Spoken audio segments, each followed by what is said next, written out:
Hi guys, how are you all? I hope you are doing very well. So my name is Mamta Wadekar. By profession I am an affiliate marketer. आज मैं एक motivational story सुनाना चाहती हूँ जो कि rejection पर है। सो फ्रेंड्स, रिजेक्शन सबकी लाइफ में होते हैं, सबके बिजनेस में होते हैं एंड सेल्स फील्ड में भी होते हैं। सो रिजेक्शन से कभी भी हमें डरना नहीं है, नहीं घबराना है, क्योंकि रिजेक्शन जब आते हैं तभी तो हम सक्सेस होते हैं। Rejection is way of success. Okay, so मैं एक स्टोरी स्टार्ट करने वाली हूँ। एक स्टोरी है रिजेक्शन पर, एक छोटी बच्ची की, 6 ईयर ओल्ड। सो एक छोटी बच्ची थी, उसके ड्रीम थे बड़े बड़े। ओके, एंड वो अमीर थी, ठीक है, उसको पैसे की कोई कमी नहीं थी। बट वो 6 साल की उम्र में उनके पापा जो थे वो एक बिजनेसमैन थे एंड उन्होंने अपना बिजनेस पूरा लॉस्ट कर दिया था एंड वो बिल्कुल नील हो गए थे, उनके पास कुछ पैसे नहीं बचे थे। उन्होंने सरवाइव किया, ठीक है, एंड उसने 6 ईयर की एज में एक ड्रीम देखा सिंगर बनने का। ओके, सो सिंगर बनने के लिए उसने बहुत मेहनत की एंड उसने अपने स्कूल में ऑडिशंस दिए, स्कूल के जो म्यूज़िक कंपटीशन होता है वहाँ पार्ट लिया, बट उसे रिजेक्शन मिला।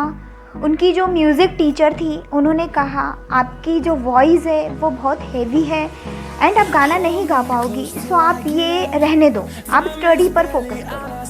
बट उस बच्ची ने फिर भी हार नहीं मानी एंड उसको उस कंपटीशन से टीचर ने बाहर निकाल दिया एंड वो उस कंपटीशन को अटेंड नहीं कर पाई, अपने आप को प्रेजेंट नहीं कर पाई।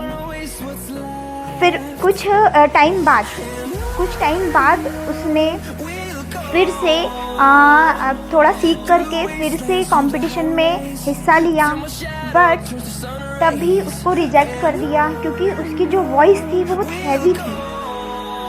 बट थोड़ा जब वो बड़ी हुई एंड उसने अपनी लर्निंग पे फोकस किया एंड वो सीखती रही। जब वो बड़ी हुई तो उन्होंने अपना खुद का एक एल्बम लॉन्च किया। वो एल्बम लॉन्च करने के बाद वो जो एल्बम था वो फ्लॉप हो गया। तब भी उन्हें वहाँ पर भी रिजेक्शन मिले एंड फिर भी वो घबराई नहीं, डरी नहीं, उन्होंने फिर एक बार और ट्राई किया। सेकेंड एल्बम उन्होंने लॉन्च किया। सेकेंड एल्बम में भी उन्हें फिर रिजेक्शन मिले, मीन्स उनका जो एल्बम था वो सुपर डुपर फ्लॉप हो गया। बट फिर भी उन्होंने हार नहीं मानी एंड उन्होंने अगेन ट्राई किया एंड उनका जो इस बार का एल्बम था वो सुपर डुपर हिट हो गया। क्यों? क्योंकि उन्होंने हार नहीं मानी, उन्होंने कंसिस्टेंसी के साथ वर्क किया, अपने म्यूज़िक को उन्होंने छोड़ा नहीं, उनकी सिंगिंग को उन्होंने छोड़ा नहीं एंड वो कंटिन्यू करती रही। दैट्स वाई उनका जो ये एल्बम था वो सुपर डुपर हिट हो गया एंड वो फेमस हो गई और आज वो सुपर स्टार है, सुपर सिंगिंग स्टार है, सुपर सिंगर है। उनका नाम है शकीरा। सो हम सब जानते हैं शकीरा के बारे में, वो एक बहुत अच्छी सिंगर हैं, हॉलीवुड सिंगर हैं एंड उनका जो एल्बम था, ओके, जो एल्बम उनका आया था शकीरा एंड वो फेमस हो गया। सो कभी भी फ्रेंड्स रिजेक्शन से नहीं डरना चाहिए। और हमें पता है कि बहुत सारे जो सक्सेसफुल पर्सन हैं, क्या उनकी लाइफ में रिजेक्शन नहीं आए होंगे? अगर वो उस समय डर गए होते या वो उन्होंने अपने पैशन को छोड़ दिया होता तो क्या आज वो सक्सेस होते? नहीं। सो रिजेक्शन से मत डरिए, अपने आप पे फोकस कीजिए, अपनी लर्निंग पे इम्प्रूवमेंट कीजिए एंड कंसिस्टेंसी के साथ जो काम आप कर रहे हैं, जो आपका फोकस है, जो आपका गोल है, जो आपका ड्रीम है, उस पर आप कंसिस्टेंसी के साथ काम करिए एंड सक्सेस आपको मिलेगी, क्योंकि आपने हार नहीं मानी है, आप ना ही हार मानेंगे। तो जो हार नहीं मानता है, जो रिजेक्शन से नहीं डरता है, वो कभी भी हारता नहीं है।